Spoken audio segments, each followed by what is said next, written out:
Hello guys.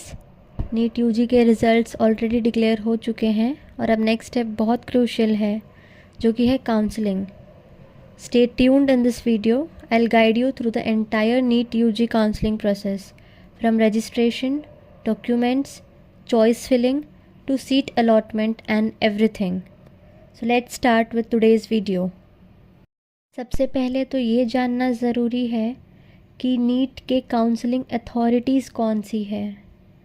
पहली है MCC, medical counselling committee, जिसके थ्रू 15% ऑल इंडिया कोटा के medical colleges, AIIMS, JIPMER, deemed and central universities में admission लिया जा सकता है।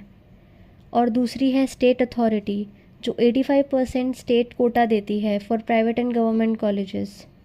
एक चीज़ का बहुत ध्यान रखना है, वो ये कि एमसीसी से सिर्फ हम एमबीबीएस, बीडीएस और बीएससी नर्सिंग के लिए ही एडमिशन ले सकते हैं। इस वीडियो को लास्ट तक देखें, इसमें मैंने कुछ इम्पॉर्टेंट लिंक्स शेयर किए हैं, डू चेक दैट। एमसीसी ने अपने काउंसलिंग के डेट्स एंड राउंड्स अनाउंस कर दिए हैं। You can check out from the website. I have added the website links in my description box. Total 4 rounds में counselling होगा। First round, second round, mop up round और last होगा stray vacancy round.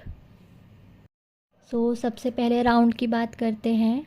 First round की dates जो MCC ने announce किया है वो है 21 टू 28 जुलाई, जिसमें हमें रजिस्ट्रेशन करके चॉइस फिलिंग भी करनी है एंड पेमेंट भी करना है। चॉइस फिलिंग का मतलब होता है कि हमें कॉलेज के प्रेफरेंसेस देने हैं।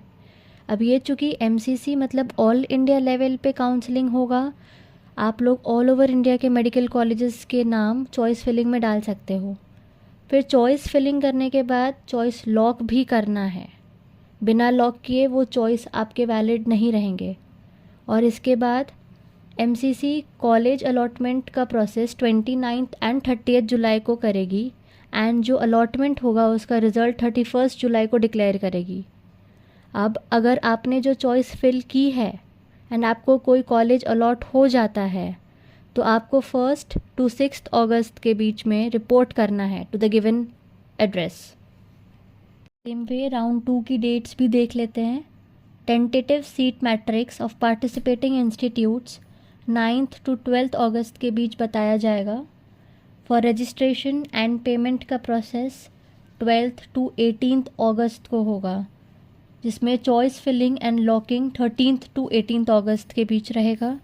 सीट अलॉटमेंट का process will be on 19th and 20th August and results of the same will be declared on 21st August. Then again आपको रिपोर्ट करना है to the concern institute between 22nd to 29th अगस्त।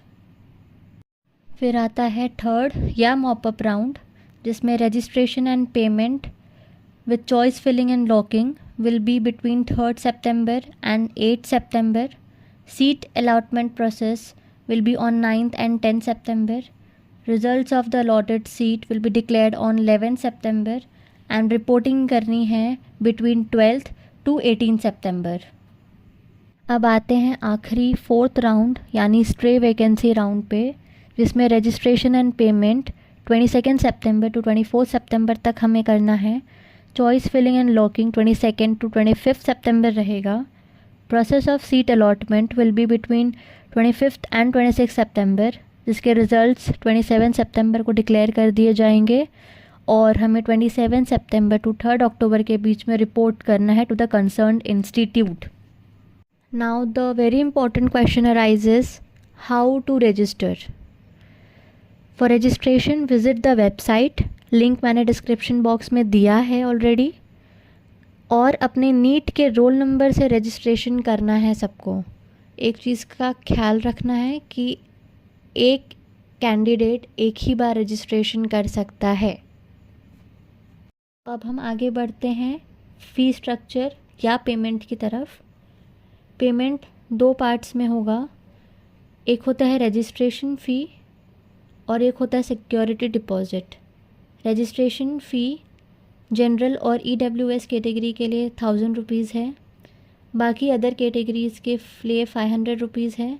लेकिन deemed university के लिए सारे candidates को 5,000 रुपये देने हैं as registration fee, and registration fee is non refundable. Then comes the refundable security deposit. For general and EWS it is rupees 10,000. For other categories it is rupees 5,000. And all deemed universities के लिए it is rupees 2 lakh. If you are applying for both central and deemed universities together, you have to pay the higher fees. Or security deposit is refunded to candidates who are not allotted a seat after the counseling rounds. अगर seat allot हो गया और आपने admission नहीं लिया तो in that case the security deposit is non refunded. So choice filling बहुत सोच समझ के करना. ये डॉक्यूमेंट्स की लिस्ट है जो हमें रजिस्ट्रेशन के टाइम पे रेडी रखना है. पहला है NEET score card and admit card, 10th and 12th marksheet, photo ID proof, Aadhaar card, category and EWS certificate and passport size का photo. So this was all about all India quota counselling process and important dates जो MCC ने declare किया था. State counselling भी बहुत important होती है guys.